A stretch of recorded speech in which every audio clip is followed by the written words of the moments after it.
আমরা শখ করে নাম রাখছি হামজা, প্রায় চাচ্ছি 50 লক্ষ টাকা।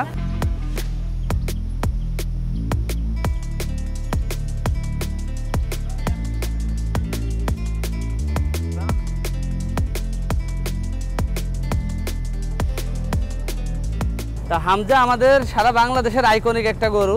এটা সারা বাংলাদেশের ভিতরে সবথেকে সুন্দর এবং 2023 ঢাকা ক্যাটেল এক্সপোতে এটা চ্যাম্পিয়ন হয় এবং 4 জন মন্ত্রী থেকে এটারে পুরস্কৃত করে। এবার আমাদের এটা সেল করব এবং সেলিং প্রাইস এটা আমাদের আস্কিং প্রাইস চাচ্ছি 50 লক্ষ টাকা।